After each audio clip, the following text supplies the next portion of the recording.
the cop who tried to silence an FBI agent and failed. What happens when the very people sworn to protect justice become the ones trying to destroy it? She was an elite federal agent, respected, decorated, and determined to bring down one of the most dangerous drug cartels in the country. But after months undercover, chasing shadows through the darkest corners of Atlanta, Agent Renee Carter found herself staring into the flashing lights of a patrol car, not as a hero, but as a target. Pulled over without reason. Ignored when she showed her badge. Arrested, humiliated, and thrown into a precinct no one knew existed. Why? Because one officer, Bradley Knox, wasn't just enforcing the law, he was hiding behind it. But here's where the story twists. Because Renee didn't just survive that night. She fought back. With nothing but her training, her will to live, and a rusted pipe in her hand, she uncovered a conspiracy darker than anyone expected and made a vow that would shake a corrupt department to its core. You won't believe how this ends. If this story grips you like it did us, hit that like button, share it with someone who needs to hear it, and subscribe for more real stories of courage, betrayal, and justice. Let us know in the comments, what would you have done?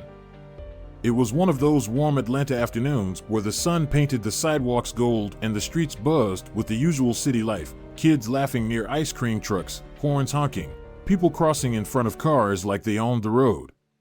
Renee Carter, driving alone in her dark blue government-issued sedan, kept one hand on the wheel and the other loosely resting on the edge of the window, letting the breeze graze her fingers.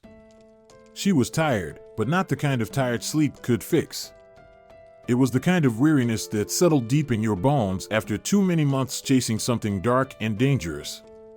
Renee had been working a major federal case for nearly half a year, one involving a cartel that had started putting down roots in Georgia. She'd followed a trail of threats, drugs, and pain through small towns and city streets, and she'd just wrapped up a long debrief with a confidential informant in Decatur. The pieces were starting to come together, finally. She adjusted the rearview mirror slightly and took a breath, her eyes sweeping the road ahead. The Atlanta skyline rose in the distance, all glass and steel, looking far more peaceful than she knew it truly was.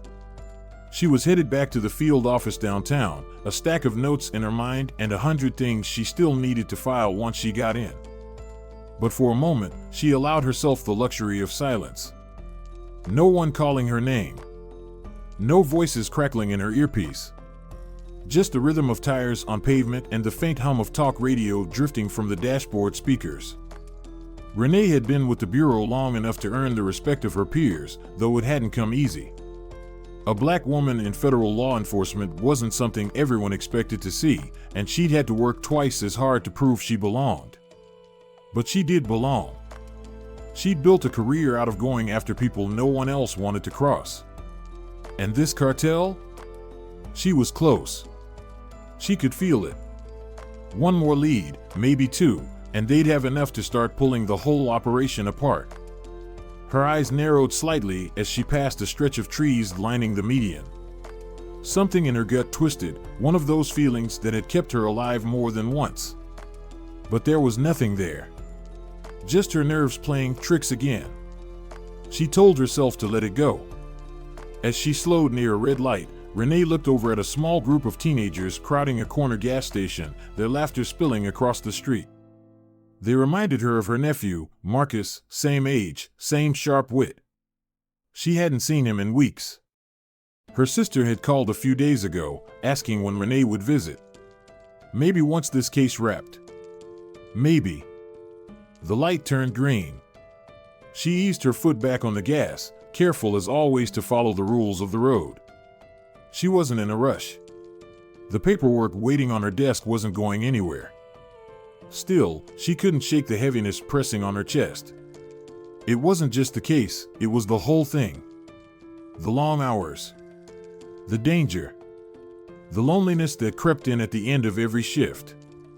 Sometimes, in quiet moments like this one, she found herself wondering if the job was worth all the things it took from her. But she didn't let herself sit in that thought for long. She had a purpose. That's what she'd always told herself. She was helping people. Stopping the bad guys. making sure families didn't have to lose someone they loved to poison on the streets. It mattered. A siren wailed in the distance. Not close. Just part of the Atlanta soundtrack. She kept driving, taking a turn onto a side street where the sun filtered through trees, casting dancing shadows across the road. That's when her phone buzzed, 3 short vibrations. A coded alert. It meant one thing: the informant she'd just left had passed along new information. Hot. Immediate. She pulled over at the next intersection, parked by the curb, and checked the message. It was a single line: "He's moving tonight." Renee exhaled sharply. That meant the target, the man pulling the cartel's strings in Atlanta, wasn't just hiding anymore. He was planning something. And if they could intercept him, this whole operation could come crashing down. Her hand tightened around the phone. The exhaustion she'd felt only minutes ago was gone, replaced by the electric current of adrenaline. She needed to get back. Now. But just as she tucked the phone away and started to pull back onto the road, she caught sight of something strange in a rearview mirror, flashing blue lights. Her brow furrowed. She wasn't speeding. She hadn't run a light. There was no reason for her to be pulled over. Still, she slowed and pulled to the shoulder, her training kicking in, even as a ripple of unease started to build in her chest. She had no idea that this routine stop would change everything. Renee sat up straighter in her seat as the patrol car came to a slow stop behind her. The flashing lights still pulsed in her rearview mirror, reflecting off her back window like a warning. She didn't move at first. Just waited, eyes locked on the mirror, trying to understand why a police officer had pulled her over in the middle of the day when traffic was light and her speed had been steady. Her fingers tapped once on the steering wheel. Then twice. It was a nervous habit, one that had followed her from childhood into adulthood, even through the polished layers of FBI training. She knew the protocol. She had nothing to hide. And yet, something didn't feel right. She glanced at the speedometer. 35. Right on the limit. The officer behind her didn't step out right away. Just sat there for a few long seconds. Long enough for Renee to feel the muscles in her shoulders start to tighten. She reached over to the passenger seat and slowly retrieved her badge from her jacket pocket, setting it on the dashboard where it could be easily seen. The black leather case was worn at the corners, the gold letters on the front slightly faded, Federal Bureau of Investigation. "Let's just get this over with," she muttered under her breath. The door on the cruiser finally opened, and a tall white man stepped out. His walk was deliberate, slow, almost theatrical. The sun caught on the sunglasses perched on his face, hiding his eyes. Renee watched him approach, noting his stiff shoulders and squared-off jaw. She could see the tension in him already, like a man walking into a confrontation he was already set on winning. When he reached the window, she rolled it down halfway and greeted him calmly. "Good afternoon, officer. Is there a problem?" He didn't answer right away. His gaze barely flicked to the badge on her dashboard before returning to her face. Then, in a voice sharp and unfriendly, he said, "License and registration." Renee blinked. "Sir, I'm a federal agent. My name is Renee Carter. I'm currently—" I said license and registration. His tone cut her off like a blade. There was no courtesy. No explanation. Not even a nod of acknowledgement. Just a cold command. Renee's instincts hummed. She had dealt with difficult people before. Hostile suspects. Nervous witnesses. But this man wasn't nervous or overwhelmed. He was deliberate. Dismissive. Like her credentials didn't matter at all. She took a breath, keeping her voice even. "Officer, I'm on official business with the FBI. Here's my badge," she said, pointing clearly to the dashboard. He leaned slightly toward the window, squinting at the badge as if it were a forgery, then smirked. "Right. That's what they all say." "All who?" she asked, voice still calm, but sharper now. He didn't answer. Instead, he shifted his hand toward the holster at his side and rested it there, casually, like it was second nature. But Renee knew what that gesture meant. She'd been trained to read body language. She'd taught younger agents how to spot it. She was being treated like a threat. Not a colleague. Not a citizen. A threat. Something deep in her chest began to stir. A tightness she didn't like. "Officer," she said again, slower this time, "I'm not refusing to cooperate. But I'm going to need your name and badge number before we proceed." That was well within her rights. She wasn't being rude. She was being careful. But the man's expression darkened, and he took a step back. "You want my badge number?" he asked, incredulous. "Step out of the vehicle. Now." Renee didn't move. "Excuse me?" "You heard me." She sat there for a second longer, heart pounding, trying to process what was happening. This wasn't standard. Not even close. She hadn't broken any laws. She wasn't armed, at least not visibly. And she had identified herself as a federal agent. None of it mattered. Not to him. "I'm complying with your stop," she said firmly, her voice steady. "But I need to know what the probable cause is before I—" "I'm not gonna ask again," he snapped, his voice rising. "Either you step out of the car, or I pull you out myself." His words landed like a slap. Renee slowly reached for the door handle. She knew how these situations could go, how quickly things could spiral out of control when someone was already determined to see you as a problem. As she stepped out, she kept her hands visible, palms open, her badge still in plain sight. She wasn't afraid. Not exactly. But something in her gut told her this wasn't going to end the way it should. The officer, his name tag read B. Knox, stepped forward and moved close enough for her to smell the cologne on his collar. He didn't ask any questions. Didn't clarify his actions. Just reached out and grabbed her arm. "Hey," Renee protested, stepping back instinctively. "There's no need for that." "You're resisting now?" Knox barked, tightening his grip. "I'm not resisting. I'm asking you to respect procedure." He ignored her. Without another word, he turned her around and pressed her against the hood of her car, twisting her arm behind her back. The heat from the metal burned against her cheek, but it wasn't the pain that shook her, it was the humiliation. The complete disregard for who she was and everything she had worked for. The handcuffs clicked around her wrists, sharp and sudden. "You have no right to do this," she said, her voice low but firm. Knox leaned in, his breath hot against her ear. "You think just because you flash a badge, you get special treatment?" "No," she whispered, "I think because I earned this badge, I deserve not to be treated like a criminal." A few cars passed by. One woman slowed down and stared, her phone raised halfway. But no one stopped. No one stepped in. Knox pulled her toward the back of his cruiser without another word, his grip unrelenting. Renee didn't resist. She didn't cry out. She held her head high, even as her chest burned with rage and disbelief. This wasn't just a bad stop. This wasn't about traffic or paperwork. This was personal. And she had just become the target. The backseat of the patrol car was hard, hot, and confining. Renee Carter sat stiffly, her arms twisted behind her back, the metal of the handcuffs biting into her wrists. She stared straight ahead through the smudged plexiglass barrier, trying to keep her breath steady, trying not to let the panic settle too deep in her chest. It was like time had slowed. 1 minute, she'd been a respected federal agent on her way back to the office. The next, she was being treated like a suspect. No, not even that. A suspect got read their rights. She hadn't heard a single word. Her badge had been right there.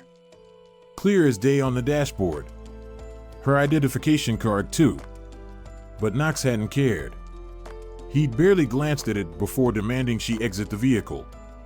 When she asked for a reason, for even a shred of explanation, he turned rough, yanking her from the car like she was a threat, slamming her onto the hood like she meant to run. She could still feel the heat of the car's surface on her cheek, the ache in her shoulder where he twisted her arm too far. Her blouse, the one she'd ironed just this morning, was wrinkled now, stained from the dirt on the ground and the sweat running down her spine. None of it made sense. But at the same time, deep down, it did. This wasn't about law. It wasn't about procedure. It was about control. Knox hadn't said it outright, but he didn't need to. She'd seen the look in his eyes when she told him she was FBI, when she expected her badge to mean something. That flicker of defiance, of something worse than disbelief. Disdain. "You're not above the law," he'd snapped, more to himself than to her, like he was convincing himself she needed to be taken down a peg. "Flashing that little card doesn't mean squat to me." She hadn't said a word after that. She knew better. Once someone like him had decided who you were in his eyes, there wasn't anything you could say to change it. The car rolled down a narrow back road now, far from the center of the city, past cracked sidewalks and boarded-up buildings. This wasn't the route to the main precinct. Renee knew that much. She'd worked with local law enforcement enough to memorize most of their facilities. This wasn't one of them. She shifted slightly in the seat, trying to ease the pressure on her arms. Knox hadn't said a word since they left the roadside. Just kept driving, one hand on the wheel, the other drumming on the steering column like he had all the time in the world. Finally, she broke the silence. "You haven't told me where you're taking me." He didn't answer. "I deserve to know. I'm a federal agent." Still nothing. Her jaw tightened. The silence was worse than the shouting had been. It was colder. More dangerous. "You know this is illegal," she added, quieter now. "You didn't read me my rights. You didn't say why I was being detained. You ignored my identification." His fingers tapped harder on the steering wheel. "You can't keep me like this. People will come looking." That got his attention. He glanced at her in the rearview mirror, a smirk curling on one side of his mouth. "Let him," he said flatly. Renee felt a fresh jolt of rage. Not fear, though it flickered there in the background, but a deep, burning anger. Not for herself, not just yet. But for what this meant. What it always meant. It didn't matter how many commendations she'd received. How many cases she'd solved. How long she'd served. When it came down to it, this man, this uniform, had decided she didn't belong. And no badge, no title, was going to change that. The car pulled up to a small, aging brick building at the edge of an overgrown lot. The sign out front was so faded she could barely make out the lettering. An old substation, maybe. One of those buildings that had been forgotten by time and everyone else. It didn't look like anyone had worked there in years. Her stomach turned. Knox parked beside the building and got out without a word. A moment later, he opened her door and reached in, gripping her upper arm like she was livestock. She flinched at the pressure but didn't resist. The gravel crunched beneath their feet as he led her to the entrance. The air smelled of mildew and dust. The front door creaked when he shoved it open, and inside, the dim hallway was lit only by a few buzzing overhead lights. The floor tiles were cracked. The place was quiet. Too quiet. She could hear her own breathing echoing in the narrow space. They passed a desk where an officer in his 30s looked up briefly from a clipboard. He barely blinked when he saw her. No surprise. No concern. Just went back to his paperwork like this sort of thing happened all the time. It probably did. Knox led her down the hallway and into a small room with gray walls and a metal table. He shoved her into a chair without so much as a word. "You're making a serious mistake," she said, not raising her voice, but making sure every word landed. He didn't respond. Just stood in the doorway with his arms crossed. "I'm not some civilian you can push around," she added. "You've assaulted a federal agent." He gave a short, bitter laugh. "Is that what you're calling it?" "That's exactly what it is." He stepped closer, his boots loud against the linoleum. "You think you're special, don't you?" he said, voice low and bitter. Just because you've got a fancy title.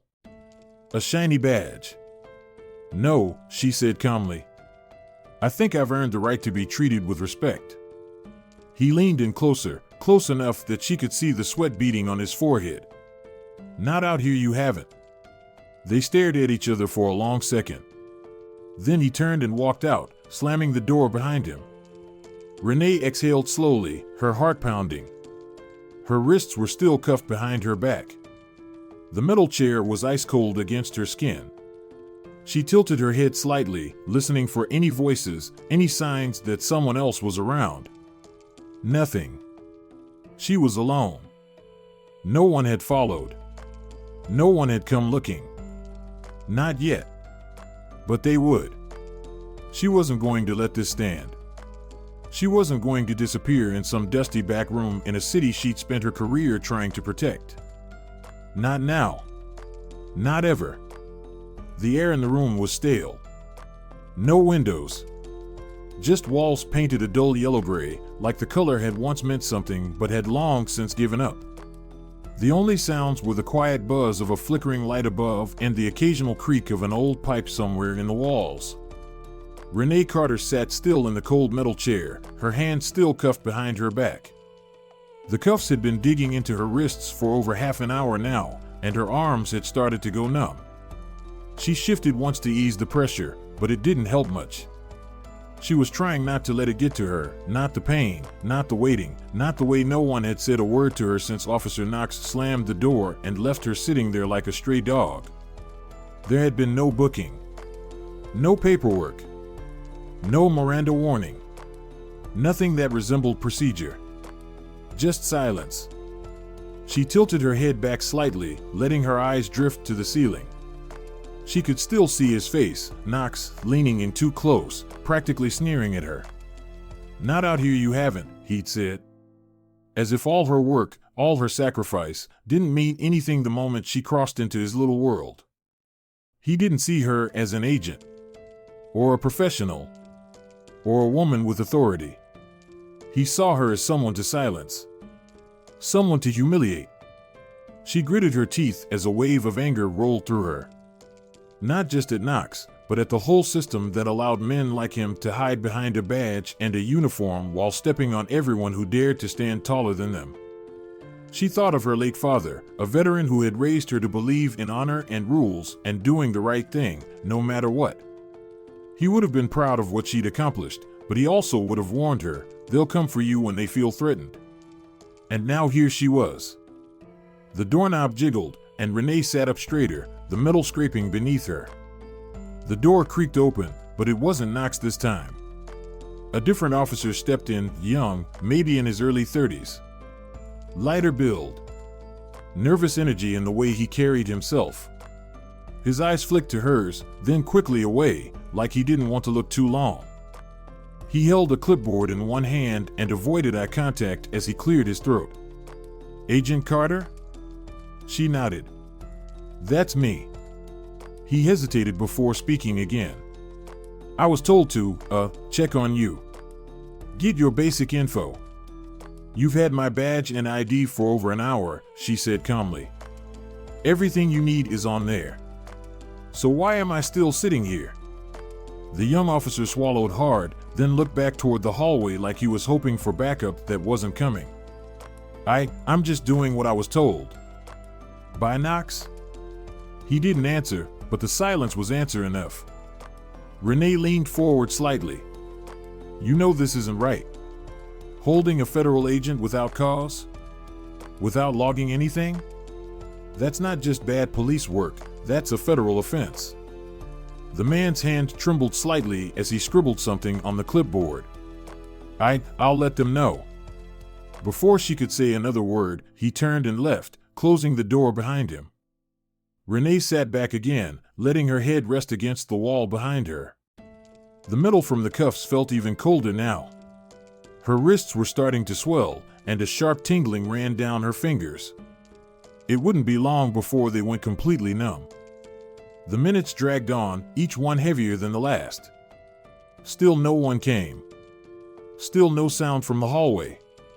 just her breathing and the buzz of the overhead light. She closed her eyes for a moment, trying to focus. She had to think, had to stay calm. There had to be a way out of this mess.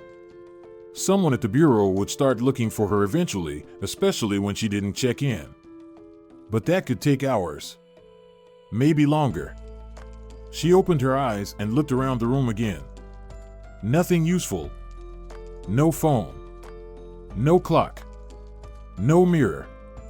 Just 4 bare walls and a table that looked like it had seen better decades. She thought about the cartel case she'd been working on. About the informant who sent that message, "He's moving tonight." If she didn't act soon, all that progress could be lost. And maybe, just maybe, that's why this was happening. Was Knox connected? Could someone have tipped him off? Told him to stop her before she got too close? Or was it something simpler and worse? Did he just see a black woman in a nice car with a badge he didn't want to believe was real? That thought hurt more than the cuffs. A sudden bang in the hallway made her flinch. Voices, sharp and muffled, rose in argument. One of them was Knox. The other was too low to recognize. The door opened again. Knox stepped in, alone this time, his face flushed and his jaw tight. "Well, looks like someone made a few calls on your behalf," he said, his voice flat but his eyes still mean. "Guess you're not as invisible as you thought." Renee said nothing. He walked over and tossed her badge onto the table like it was trash. "You're free to go." Still, she didn't move. "I want my wrists uncuffed. Now." Knox paused. The silence stretched. Then, with a grunt, he walked behind her and unlocked the cuffs, roughly yanking them off. Her arms dropped forward, the muscles tingling with the return of blood. She rotated her shoulders slowly, trying to breathe through the pain. "This isn't over," she said quietly. Knox didn't respond. Just turned and walked out of the room. Renee sat there for a moment longer, rubbing her wrists, her fingers finally starting to feel alive again. No apology. No explanation. Just quiet cruelty and the full weight of a system that thought it could get away with anything. But she wasn't going to let it go. She stood slowly, pocketed her badge, and straightened her spine. The fight wasn't over. In fact, it was just beginning. And she was ready for it. The quiet in the small holding room had shifted. It wasn't just silence anymore, it was something more uneasy, something alive. The sting in Renee's wrists had dulled to a throb, but her heart was still steady, her mind clear. She knew the moment Officer Knox stormed out without a word, he wasn't finished. Men like him didn't back down, they regrouped. A few minutes later, the door creaked open again, but it wasn't Knox this time. This officer was younger, maybe in his early 30s. He had sandy brown hair, a clean uniform that looked slightly too big for him, and nervous energy in the way he clutched the folder under his arm. His name tag read Barnes. He didn't look at her at first. Just walked in with the kind of stiffness that said he didn't want to be there. He pulled out the chair across from her and sat down slowly, unfolding the folder like it was something that might bite. Renee steadied him. He didn't carry himself like Knox. There was no swagger, no hostility. Just hesitation. Conflict. "Officer Barnes," she said, her voice calm but clear, "I'm Agent Renee Carter with the FBI. I've been detained without cause, without being booked, and without a phone call. What are you doing here?" Barnes finally looked up. His eyes met hers for a brief moment, and in that second, she saw it, guilt. He cleared his throat. I was told to process you for holding," he said, not quite meeting her gaze again. "Just need basic information. Name, date of birth." "You already have all of that," Renee said, leaning slightly forward. "And you know this isn't right." He hesitated. His hand froze over the paper. She softened her tone, just enough. "Look, I'm not here to cause trouble. I'm trying to protect the people in this city. I've been working a cartel case for 6 months. Today was supposed to be the day I made a breakthrough. But instead, I'm sitting in this room while the man we're trying to stop is out there, making his next move. Barnes's face twitched at the word cartel. He looked down at the form again, then back at her. "Why'd he stop you?" he asked, almost to himself. Renee shook her head slowly. "That's the question, isn't it?" Barnes sighed and leaned back in his chair. He looked young now, young and tired, like someone who hadn't figured out yet where he stood. "You don't understand how things are around here," he said quietly. "Knox, he runs the place, whether he's supposed to or not." "I've dealt with officers like him before," Renee replied. "But people only get to keep power like that when others help them keep it. You don't have to be one of them." Barnes looked pained. "It's not that simple." "It never is," she said. "But that doesn't mean it isn't right." He rubbed the back of his neck, clearly uncomfortable. "If I go against him—" "You'll be doing the job you took an oath to do," she interrupted, her voice steady. "To serve and protect. Not to cover up abuse. Not to look the other way when someone's rights are being trampled." Barnes was quiet for a long moment. Then he closed the folder and set it aside. "What exactly is going on with this cartel?" Renee hesitated for only a second. She didn't want to give too much away, but this could be her only lifeline in the building. She chose her words carefully. "They're moving shipments through small towns outside Atlanta," she said. "Fast, quiet, and without drawing attention.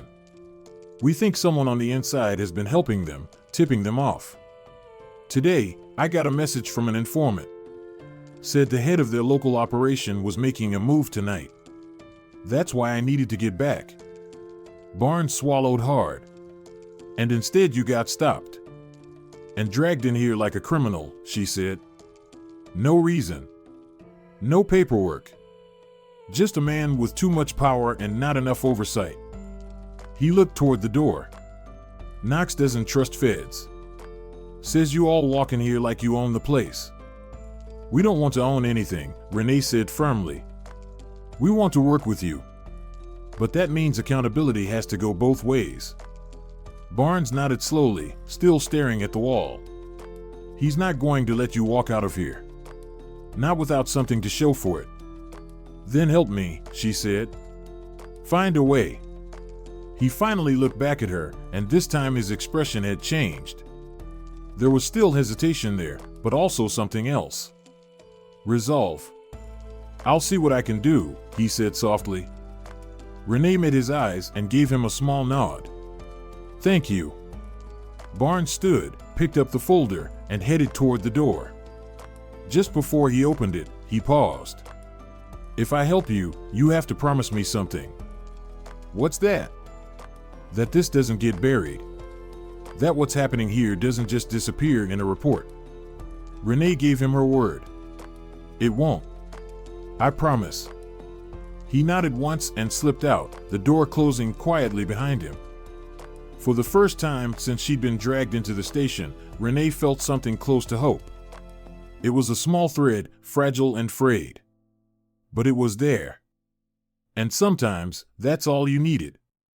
The hallway outside the interrogation room was darker now, quieter than it had been earlier. Renee couldn't tell how much time had passed since Barnes left. It could have been 10 minutes or an hour. Time felt different in places like this, slow, stretched, uncertain. She sat with her back straight, arms folded over her chest. The cuffs were gone, thanks to Barnes. But she was still locked in. Still not free. Still waiting. The door opened again, this time without the creak. Barnes stepped inside. He shut it quickly behind him and looked over his shoulder, his face drawn and pale. There was a tension in the air around him, like a wire pulled too tight. Renee stood. "What is it?" He hesitated for just a second before speaking in a low voice. "I can get you out of here." Her heart skipped once. "How?" "I know the back way. Storage exit near the motor pool. It hasn't worked right in years, but I've used it before when the main hallway's full of people." She narrowed her eyes. What about cameras? He gave a quick shake of his head. Old precinct. The ones that still work don't cover that part of the building. I checked. Renee steadied him. His hands were shaking slightly, and sweat beaded at his temple. But there was no doubt in his eyes now. He had made his choice. You're sure? She asked. Because once we do this, there's no going back for you. Barnes nodded. I know. Why? She asked. He hesitated again, then let out a long, shaky breath. Because I've been working under Knox for almost 3 years. I've watched him get away with things that would have ended any other cop's career. I've kept my head down, convinced myself that I didn't see what I saw. But today, he swallowed hard. Today, I saw what he did to you. I can't ignore that. Renee gave him a small nod of understanding. Then let's move. Barnes pulled the door open just a crack and peered down the hallway. When he was satisfied it was clear, he stepped out and motioned for her to follow. Renee didn't hesitate. The hall was quiet, the hum of the old building loud in their ears. Barnes walked briskly, his steps practiced but cautious. Renee matched his pace, keeping her head low as they passed the empty front desk and rounded a corner.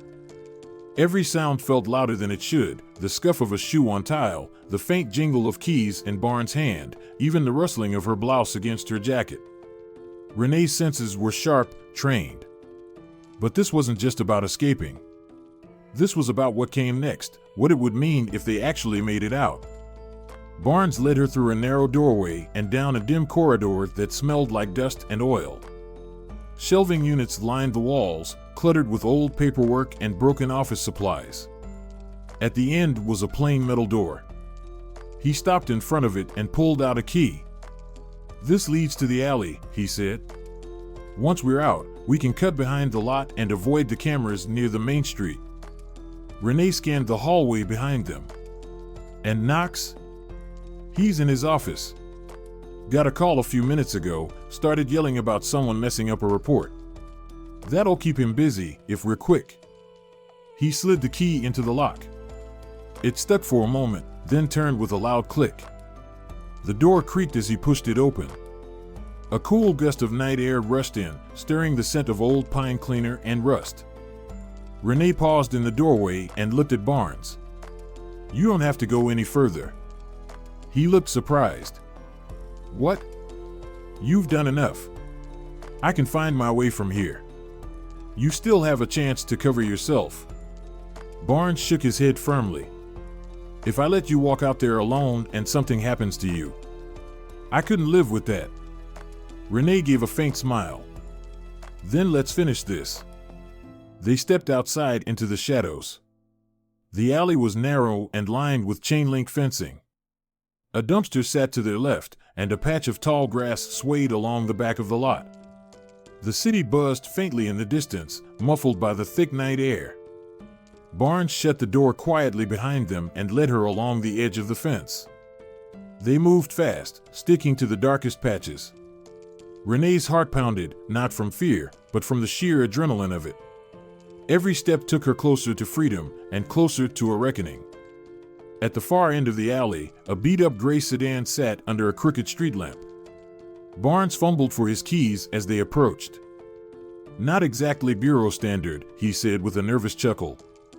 Renee raised an eyebrow. As long as it moves, I don't care. They climbed in, Barnes behind the wheel, Renee in the passenger seat. The engine coughed once, then came to life. Barnes backed out slowly, glancing in every mirror. No sign of Knox. No sirens. Just the whisper of tires against pavement. As they pulled onto the side road, Renee let out a slow breath. She was out. But far from safe. What now? Barnes asked, eyes on the road. I need a phone, Renee said. I have to contact someone I trust at the bureau. Someone who can send backup without tipping off the local departments. There's a gas station 5 minutes from here, Barnes replied. Small, quiet. We can stop there. Renee nodded. She looked over at him, his hands tight on the wheel, his eyes darting nervously between the mirrors and the road ahead. "You're risking a lot," she said. He gave a bitter smile. "So are you." They drove in silence for a moment, the city lights growing brighter as they left the shadows of the precinct behind. Renee's mind was already racing through next steps: who to call, what to say, how to take down Knox without giving him time to bury the truth. She turned to Barnes one more time. "You made the right call tonight," she said. He didn't look at her, but the corners of his mouth twitched. "I hope so," he said softly. "I really do." The gas station sat quietly on the edge of the road, tucked between a shuttered laundromat and a pawn shop with half its neon letters flickering. It was the kind of place no one paid much attention to, a forgotten on the edge of the city. Barnes pulled the car around to the side lot, away from the few scattered vehicles near the pumps. Renee steadied the storefront for a moment, scanning for cameras, for movement, for anything that looked off. She didn't see anything. Still, her instincts kept her tense. She hadn't survived this long in the field by being careless now. "There's a payphone around the corner," Barnes said, nodding toward the far end of the building. "Used to be broken, but they fixed it up a few months ago." Renee gave him a nod. "Stay in the car. Keep the engine running. If you see anything, any sign of a cruiser, you don't wait for me. Drive." Barnes opened his mouth to protest, but she cut him off with a look. "I mean it." He sighed and gave a reluctant nod. "Okay. Be careful." Renee stepped out into the night air. It was cooler now, the heat of the day long gone, but the humidity still clung to her skin. She moved quickly along the wall of the building, boots crunching softly on gravel, until she reached the payphone. The metal was cool beneath her fingertips, and her hand trembled slightly as she picked up the receiver and fed in a few coins. She closed her eyes and took a breath. Then she dialed the number. It was one she knew by heart. 2 rings. 3. On the 4th, a deep voice answered. "This is Hale." Renee exhaled, relief flooding her chest. "Marcus." "It's me." There was a pause. She could picture him now, standing in his office or maybe his car, straight-backed and alert, already processing a dozen things at once. "Renee," he said, his voice sharpening. "Where are you? We lost your signal hours ago. What's going on?" "I was pulled over," she said quietly. "By a local. Officer Bradley Knox. He claimed it was routine, but it wasn't. He ignored my ID. Had me cuffed, dragged to a substation I've never seen before. No booking. No explanation. No rights read." Another pause. Then a low curse under his breath. "You're kidding me." "I wish I were," she said. "They held me for hours, Marcus. Treated me like a suspect. Or worse. Are you safe now?" "For the moment. I escaped with the help of an officer named Devin Barnes. He's the only reason I'm not still locked in a room with no clock and no rights." "Jesus," Hale muttered. "You okay?" Renee leaned back against the wall. "I'm fine. Angry. But fine." "Where are you?" "Small gas station on the east side, near Broadwater. Back lot.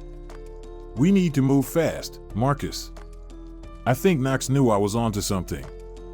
My informant said the cartel's making a move tonight. If they've got help inside local law enforcement." "They probably do," Hale cut in. "And if Knox is tied to them." "Then he tried to get rid of me before I could blow it open," she finished. "I'll pull a team together. Quietly. People I trust. I'll ping your last known location and send them your way within the hour. You stay put." Renee hesitated. "That might not be safe." "Then don't stay visible. Stay moving if you need to. But I need you to be alive when backup gets there." She smiled faintly, despite everything. "You always knew how to charm a woman. You're not funny." Never said I was. He was silent for a beat. Then, softer, we'll get him, Renee. I promise. I'm holding you to that, she said. And Marcus? Yeah. Thank you. For answering. I always will. The line went dead. Renee hung up the phone and stared out into the quiet night.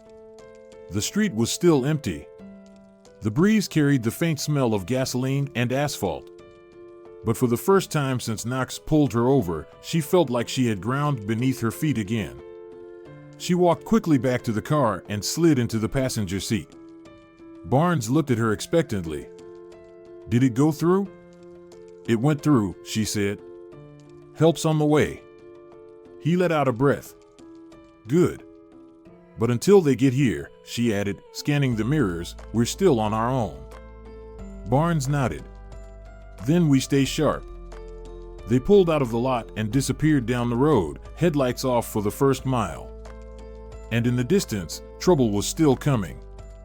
The road narrowed as they left the last traces of the city behind. Streetlights became scarce, and storefronts gave way to fields and long stretches of pine trees. Renee watched the darkness press in on either side of the two-lane road, her nerves thrumming quietly beneath her skin.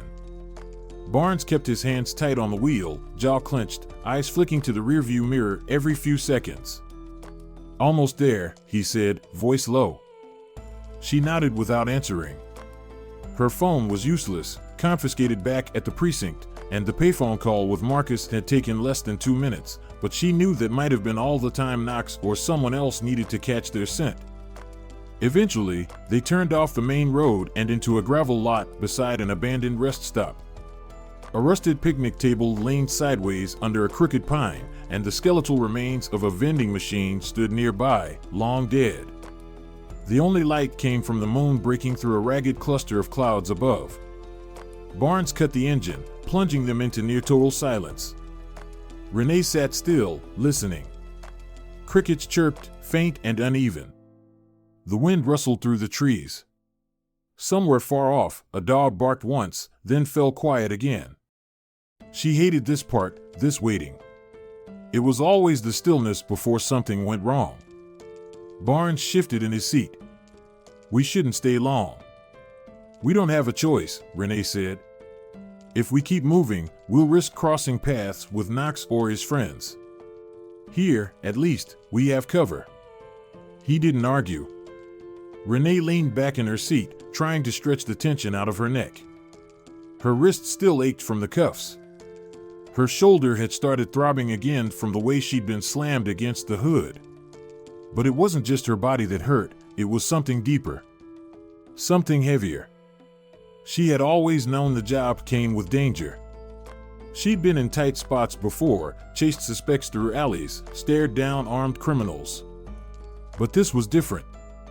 This wasn't the danger she'd signed up for. This was the kind that crept up behind you in a uniform and smiled while it stripped you of your rights. You okay? Barnes asked. She looked at him.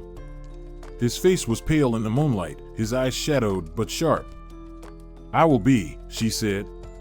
When this is over. He nodded and looked out the windshield. A beat passed. Then another. Suddenly, Barnes sat forward, staring into the side mirror. What is it? Renee asked. I thought I saw headlights, back down the road, he whispered. Could just be someone passing by. Or it could be Knox. They both sat frozen, watching the darkness. The lot was surrounded by thick trees, but there was enough of a clearing on the road to catch movement if someone came too close.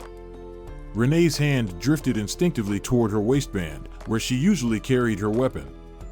But it was gone, confiscated with everything else. Her heart began to pick up its pace. Barnes whispered, if it's him. Then we don't let him catch us twice, Renee said, her voice quiet but firm. He nodded again, and for a long while they just sat, breathing slowly, watching the darkness for signs of trouble. And though nothing moved and no headlights appeared, the tension stayed thick as smoke. Somewhere out there, Officer Knox, or someone worse, was looking for them. and it was only a matter of time. The silence had started to feel unnatural, too still, too long, as though the world was holding its breath. Renee's fingers twitched against her leg. She kept her eyes locked on the road beyond the lot, where the narrow strip of asphalt curved back into the trees. Nothing moved. No sound but the breeze and the faint creaking of the car as it settled on its suspension. Then, like the snap of a branch in a church, the sound hit. Tires on gravel. Both she and Barnes stiffened at the same time. The noise was distant but growing, slow, steady, deliberate. A vehicle approaching, heavy enough to rumble across the earth, but careful not to speed. Barnes leaned forward again, peering into the side mirror. "Headlights," he whispered. Renee didn't need to look. She could feel it in her bones. How far? Maybe a quarter mile. Closing in. She reached for the door handle, her voice calm but urgent. "We can't wait to see who it is." "You think it's him?" "Could be Knox. Could be one of his friends. Either way, if they find us out here, we won't have time to explain." Barnes didn't argue. He killed the interior lights with a flick of his hand and opened his door carefully to avoid noise. Renee followed, moving quickly but low, staying close to the car's frame until both were in the shadows of the nearby trees. They ran, not fast, not yet, but steady, ducking beneath low branches, weaving through brush that snapped against their arms and legs. The woods welcomed them with darkness, thick and full of sounds, rustling leaves, distant owls, the faint chirp of insects hidden in the undergrowth. Renee's boots thudded softly against the uneven ground, every step a calculated risk in the unfamiliar terrain. Behind them, the crunch of tires drew closer. Renee reached out and grabbed Barnes's arm, pulling him behind a thick tree trunk. They crouched, breaths coming harder now, hearts pounding. Through the branches, they watched the car roll into the lot where they'd just been parked. Its headlights swept slowly across the gravel, illuminating the empty sedan, the open lot, the broken picnic table. And then it stopped. Renee squinted through the brush. It wasn't a police cruiser. It was a dark-colored SUV, unmarked. The windows were tinted, and the engine stayed on, humming low like a warning. "Do you see who it is?" Barnes whispered, barely audible. "No. But they're looking," Renee replied. The driver didn't get out. Instead, the vehicle sat idle, lights on, waiting, watching. A surveillance tactic. Renee had seen it before. You wait in the open, force your target to move first. But she wasn't taking that bait. Not tonight. "We need to keep moving," she said quietly. "Stick to the trees. Stay low." Barnes nodded, and they slipped deeper into the forest. The branches grew denser, the air damper. Their feet sank into patches of moss and dirt. The further they went, the darker it became. But that was the point. Darkness was safety. It hid their shapes, muffled their footsteps. They climbed over a fallen log, pushed through brambles that tugged at their clothes. Renee could feel her shoulders screaming with each motion, the pain from earlier still fresh. But she didn't stop. She couldn't. "Where are we heading?" Barnes asked. "There's a road that runs along the far side of this forest," she said. "If we can make it there, we can get to another town. Maybe find a working phone, safer place to wait." "How far?" "Couple of miles, maybe less." They pressed forward in silence. Somewhere behind them, they heard a car door open. Then a voice, distant, sharp. "Male. Agent Carter." Barnes stopped mid-step. "That's him." Renee pulled him onward. "Then we don't stop now." The woods thickened again, the undergrowth turning tangled and wet. Renee's foot slipped once on a patch of mud, and she caught herself with one hand against a tree. Barnes offered a hand, but she waved it off. "I'm good. Keep going." Another shout echoed through the trees, followed by the sound of branches snapping. Whoever it was, they were moving on foot now, and not far behind. Renee's lungs burned. The pain in her shoulder flared again. But adrenaline carried her forward. She knew how these chases ended. She'd been on the other side too many times not to know the odds. But she wasn't about to be someone's example. Not tonight. Up ahead, a break in the trees offered a patch of light, moonlight spilling into a clearing. Renee slowed, motioning for Barnes to crouch behind a thick fallen tree trunk. They ducked low, hidden beneath a tangle of brush. They waited. Listened. The footsteps behind them were closer now, maybe 2, maybe 3 people. The voices were low, not shouting anymore. That meant they were close enough to believe yelling wasn't necessary. Barnes looked over at her, his face slick with sweat, breath ragged. "If they catch us." "They won't," she said. "We're not armed." "We're smart," she countered. "That's going to have to be enough." A moment later, the voices faded, still present, but no longer coming their way. The searchers had veered off, maybe chasing a false trail. Maybe assuming they were headed somewhere else. Renee motioned to move again. They crossed the clearing in a half-crouch, reaching the other side of the woods. The terrain shifted, less trees, more rocks, a steeper incline. They climbed slowly, hands scraping against rough bark and stone. Finally, after what felt like hours, they reached the top of a small hill, and beyond it, through the thin trees, they saw it. A stretch of road. Empty. Quiet. Lit only by the occasional glimmer of moonlight on cracked pavement. Renee dropped to one knee, catching her breath. Barnes sank beside her, panting hard. "We made it," he whispered. "For now," she said. They stared out at the road, neither one moving. Somewhere behind them, the darkness still stirred. But ahead, there was a way forward. And that was enough. The road below stretched quiet and still, bathed in a soft wash of moonlight. Renee and Barnes stayed low on the ridge, listening, watching, making sure they hadn't led anyone to their location. The wind had shifted slightly, cooler now, rustling the leaves in a way that made everything feel more alive, more unpredictable. They waited a few minutes longer, hearts still calming from the run. When nothing moved below and no headlights appeared, Renee nodded to Barnes and began the slow descent down the embankment. Gravel shifted underfoot, and small rocks tumbled ahead of them, but the trees offered just enough cover to keep them from being seen. When they reached the road, they crossed quickly, disappearing once more into the woods on the other side. Renee's legs ached with each step now, and her shoulder throbbed like it had its own heartbeat. The adrenaline that had pushed her through the chase was wearing off, and exhaustion was starting to settle in.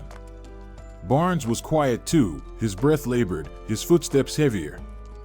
They hadn't gone far into the next stretch of woods when Renee spotted it. "There," she whispered, pointing through a break in the trees. At first, Barnes didn't see it. But then the outline took shape, a structure just barely visible through the darkness. Weathered wood, slanted roof, one window covered by what looked like a sheet of plywood. It was small, maybe a single room, tucked back against a rise in the land like it had been forgotten long ago. They approached slowly, every step deliberate. The front door hung slightly crooked on its hinges, and the porch groaned under their weight as they stepped onto it. Renee pushed the door open, flinching at the squeal it let out. Inside, the air was thick with dust and stillness. It wasn't much. A broken-down table sat near the far wall. 2 chairs, one missing a leg. A pile of old newspapers in one corner. And a small wood-burning stove with its pipe bent awkwardly where it met the ceiling. But it was shelter. Barnes stepped inside behind her, gently pulling the door shut.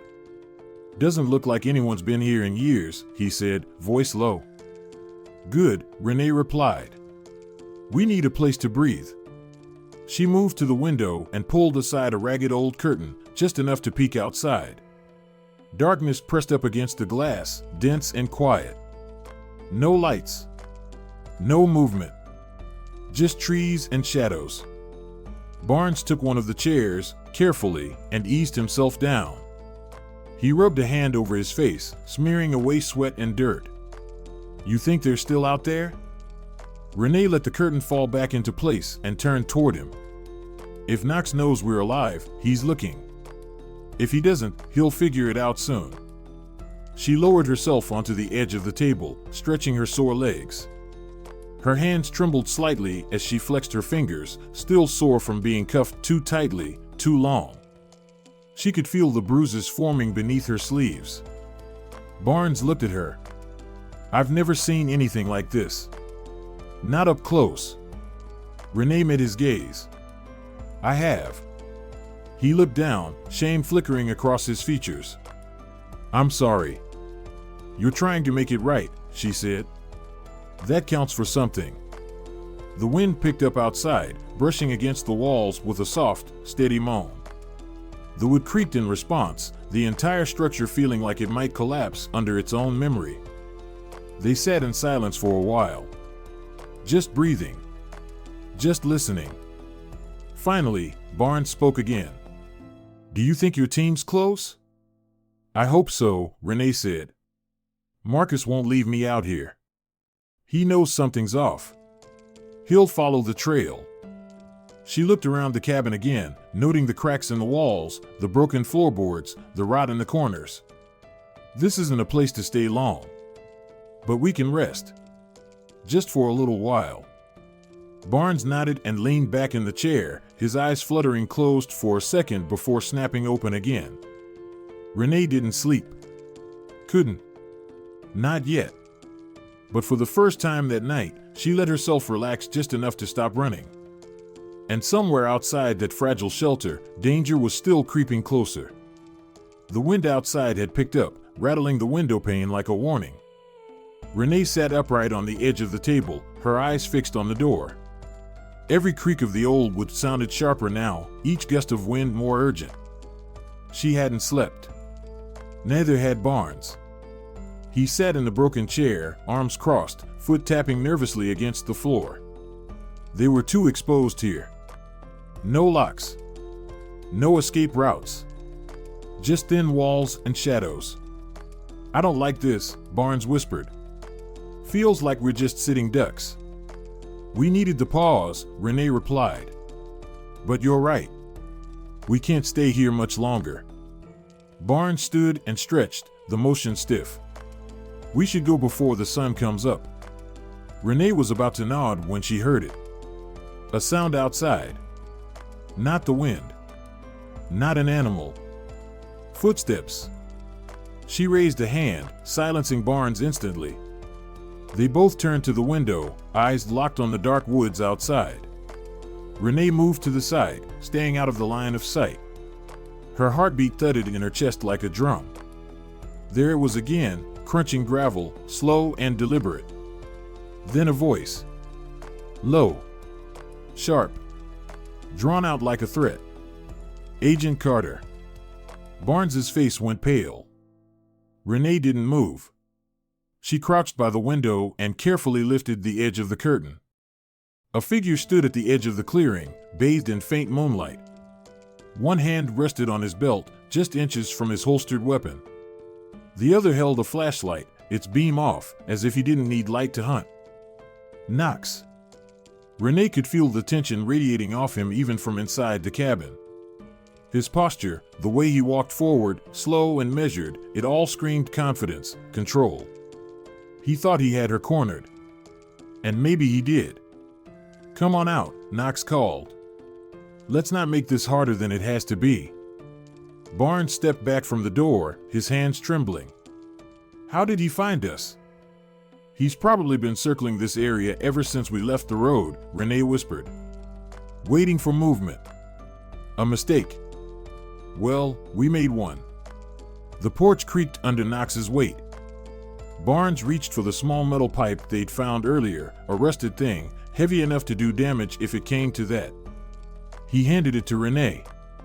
"You sure you want me holding this?" she said softly, half a smile on her face despite the pressure building in her chest.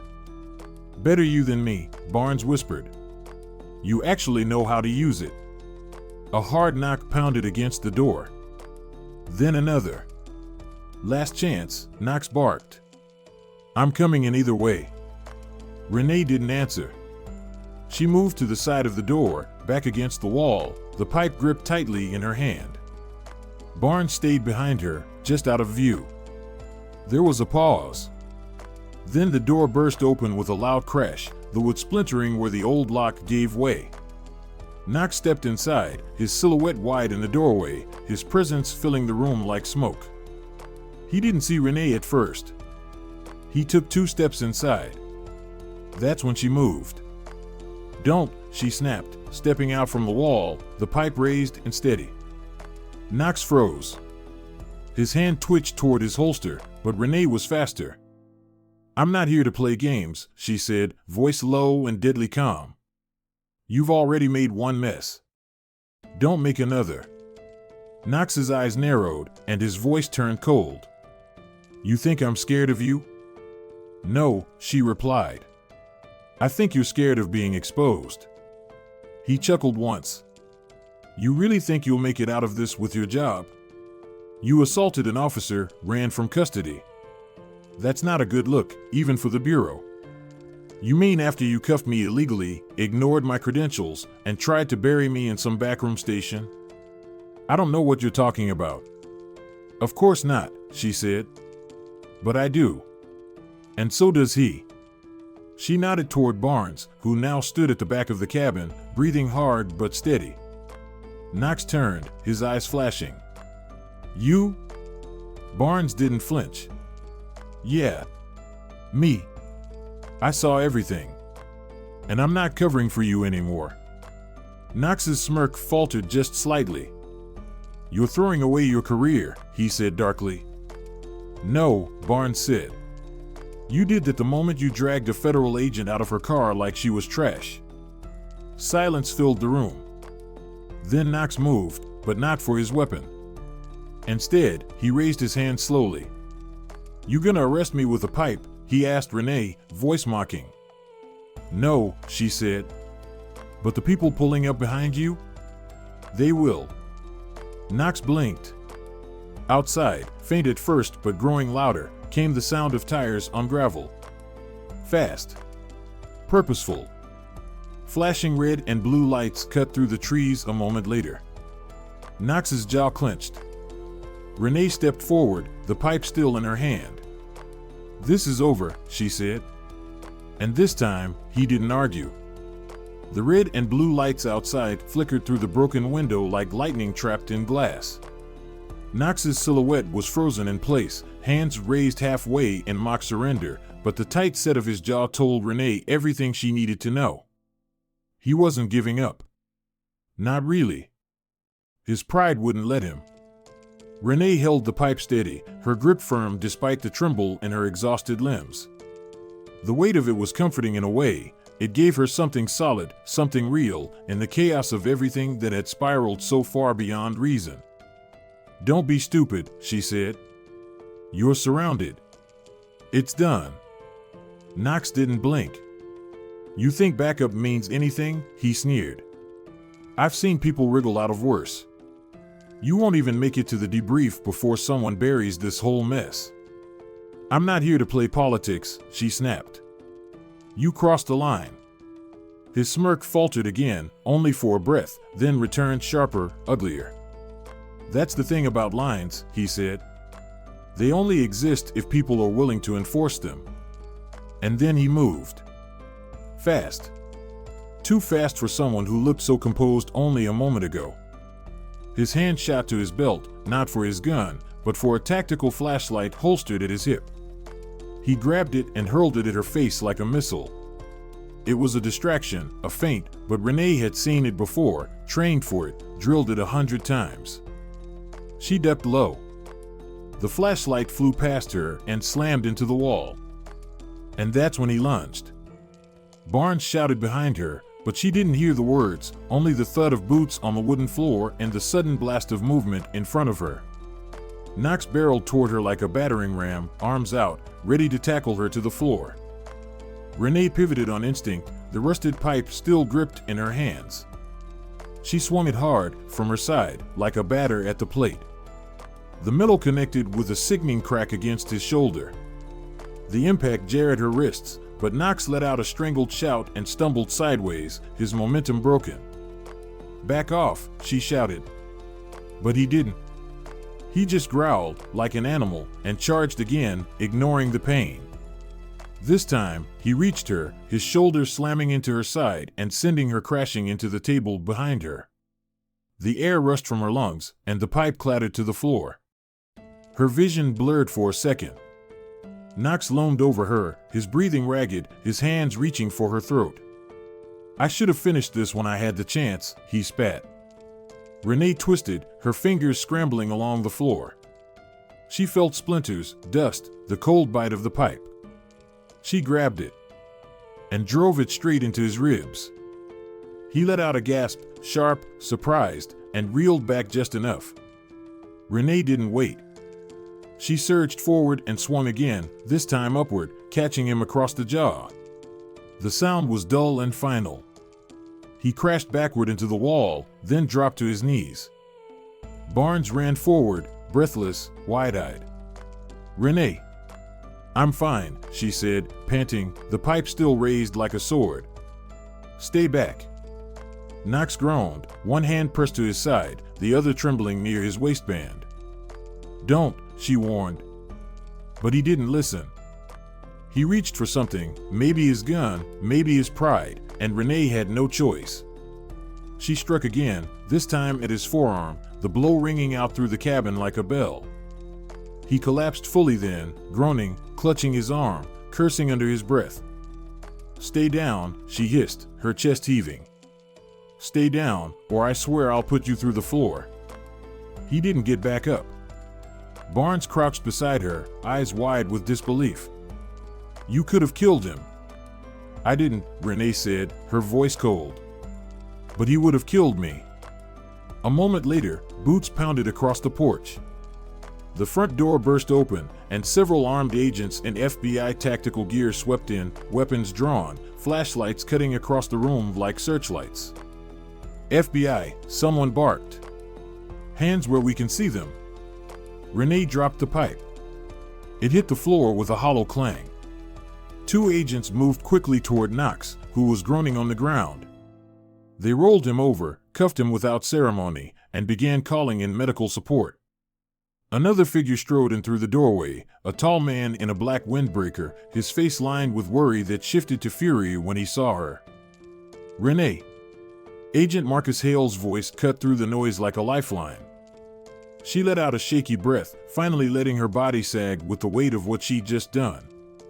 "I'm okay," she said. "Barely. But I'm okay." Hale crossed the room and gripped her shoulders, checking her quickly for injuries. "What happened?" "He found us. Tried to take me out. I stopped him." Hale nodded slowly, then looked down at Knox, who was now moaning curses as two agents dragged him toward the door. "You did more than stop him," Hale muttered.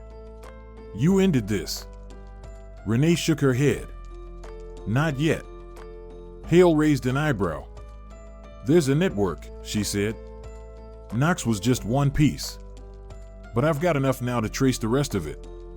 Behind her, Barnes slumped into the surviving chair, looking like he'd aged a decade in the last hour. Hale glanced his way. "Who's he?" "Devin Barnes," Renee said. "He helped me escape. Protected me. You want proof that not every badge is broken? Start with him." Barnes looked stunned but didn't speak. Hale nodded. "We'll get his statement." As the agents secured the cabin and tended to Knox, Renee finally let herself sit on the edge of the table. Her shoulder throbbed. Her ribs ached.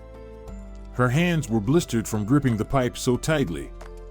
But she was alive. And Knox wasn't going anywhere. The storm had passed. For now. The cabin walls shook with the weight of Knox's fury. Renee's pipe strike had bought her a few seconds, but she knew it wouldn't last. Knox was bigger, fueled by rage, and wouldn't stop until someone bled.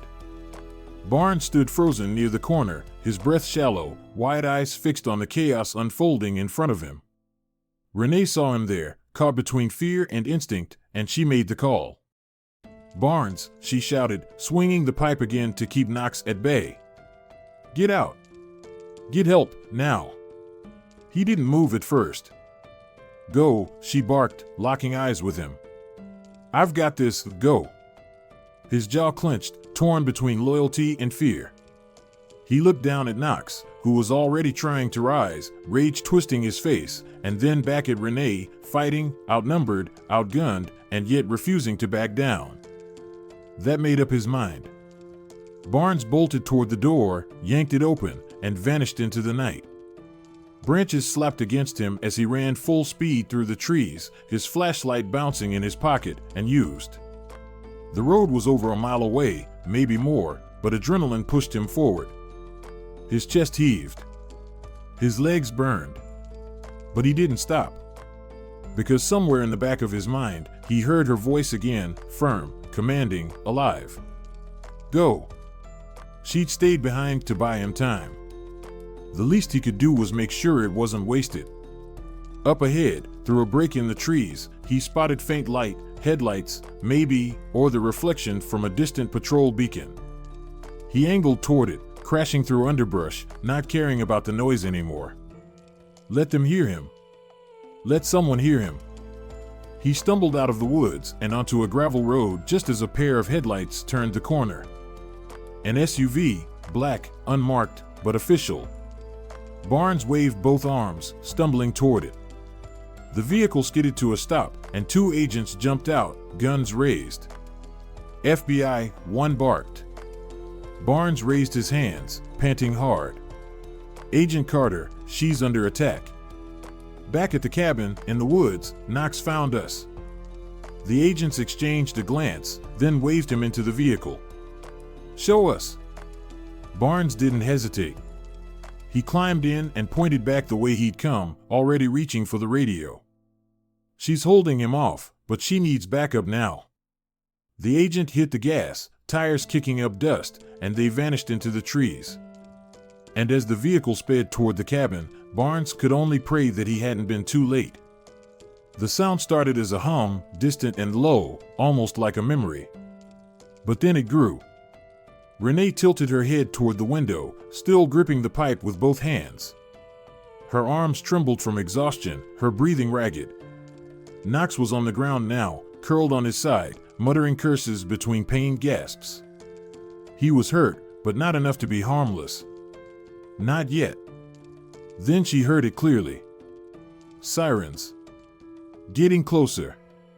She didn't realize she was holding her breath until it escaped in a shaky exhale.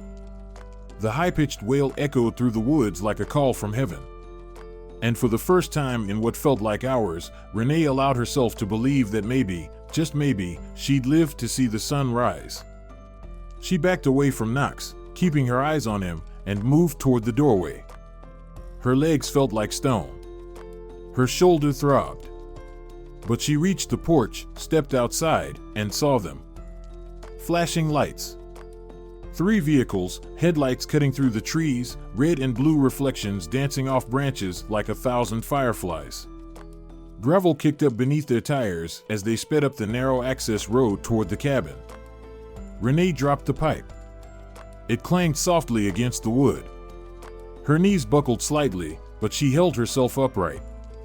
The first SUV skidded to a stop, and agents poured out, weapons drawn, voices sharp but professional.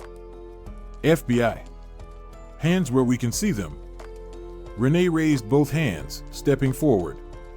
"Agent Renee Carter, Federal Badge 915B, suspect is inside, injured but alive. Armed earlier. Proceed with caution." One of the agents, tall, sharp-eyed, calm, nodded to her. "We've got it, Agent Carter. Stand back." Another vehicle pulled in behind them. From it emerged a familiar face, Marcus Hale. He didn't wait for protocol. He ran. "Renee." She turned toward him just as her knees finally gave out. Hale caught her before she hit the ground, his arms firm around her shoulders. "I'm okay," she said, though her voice shook. "I'm okay now." He helped her sit on the edge of the porch, then crouched beside her, scanning her face. "What happened?" Knox tracked us. We were hiding. He came in swinging. She gave a weak smile. So I swung back. Hale looked at her with something close to awe and then nodded. You held your ground. She chuckled softly. Didn't have much choice. Behind them, agents entered the cabin, shouting commands. Moments later, Knox was dragged out, handcuffed and limping, his face bloodied, his shoulder bent at an awkward angle. He locked eyes with Renee as they passed. No words. Just rage. But it didn't scare her anymore. She held his gaze until he looked away. Barnes arrived moments later, jumping out of the last vehicle. He rushed to her side, still breathless. You made it, she said, smiling weakly. So did you? He crouched beside her, his face a mess of sweat and fear and relief. I thought I was too late. You weren't, she said. You did good. Sirens still echoed faintly in the distance, more units on the way. But the worst had passed. For the first time all night, she let her body rest. They had survived.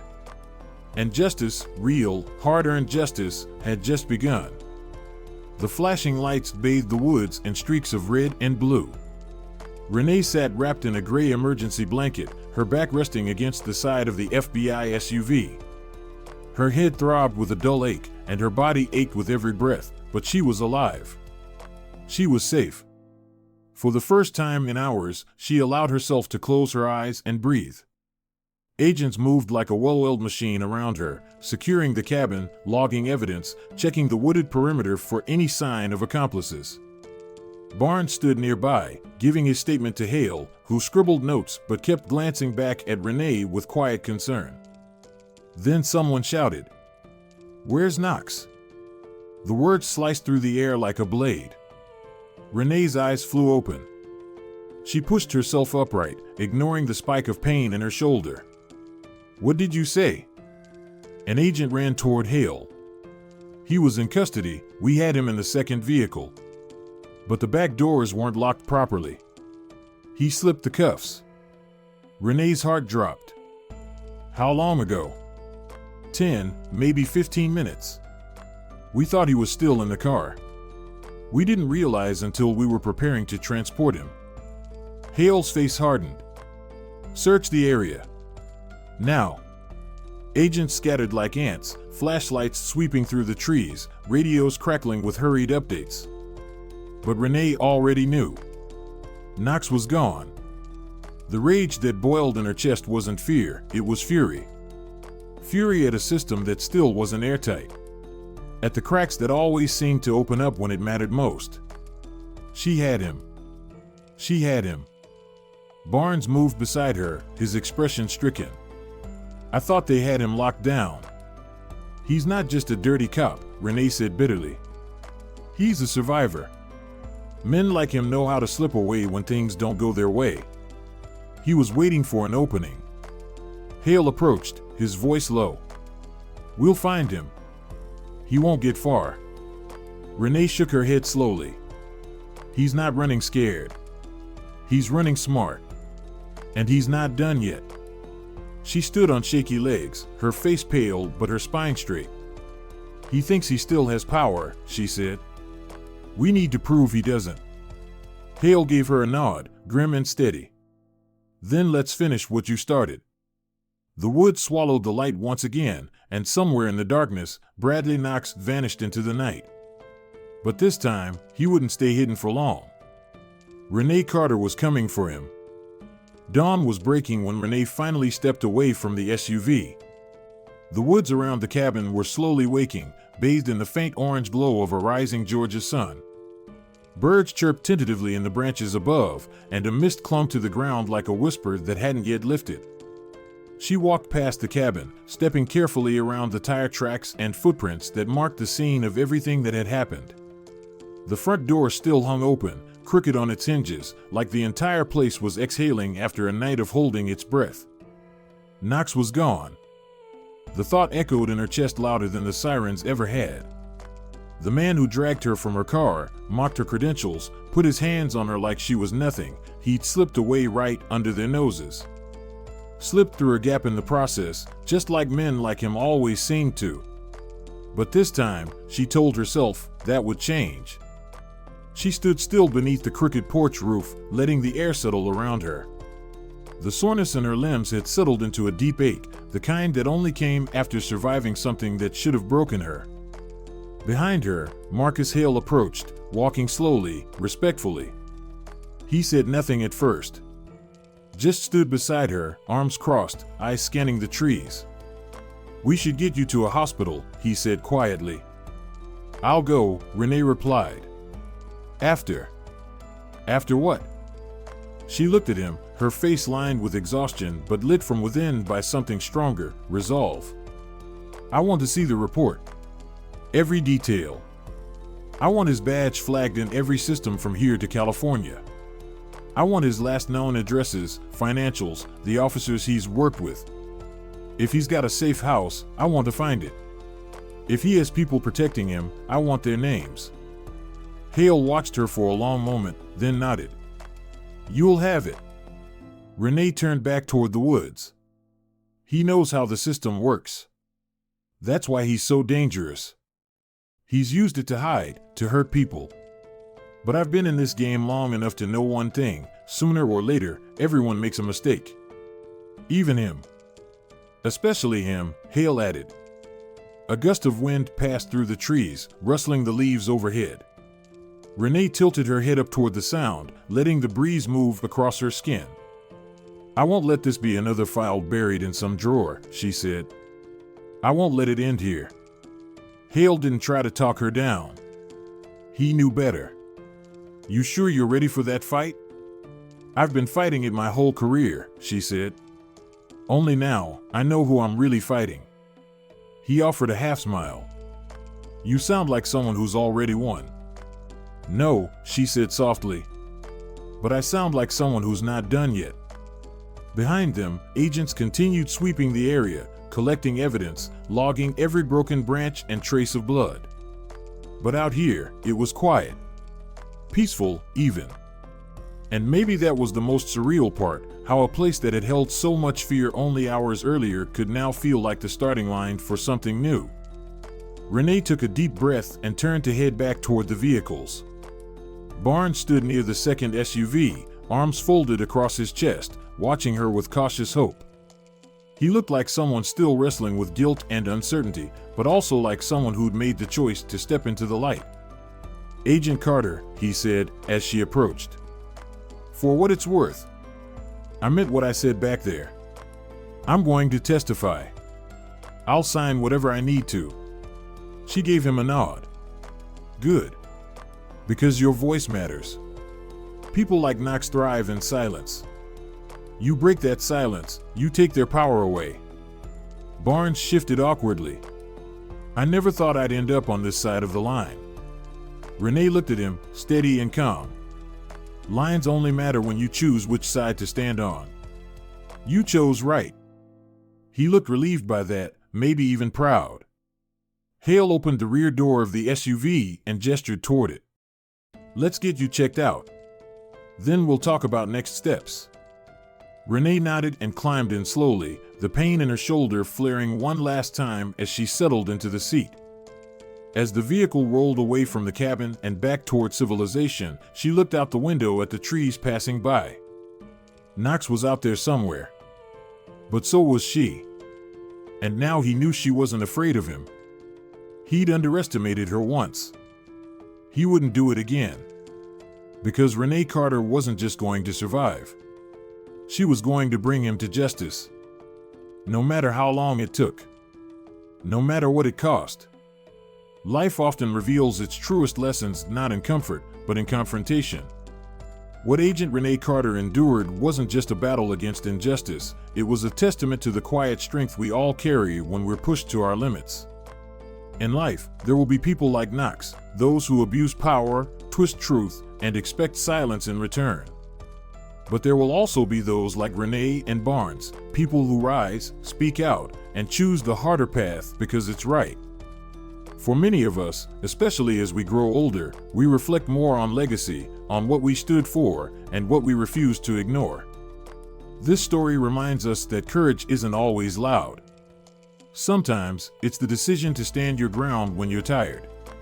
Sometimes, it's helping someone else when it would be easier to look away. We may not all carry badges or face the kind of danger Renee did, but in our daily lives, we are constantly given moments to choose integrity, to protect others, and to speak truth, whether for our families, our neighbors, or ourselves. And in those choices, we shape not only our future, but the world we leave behind.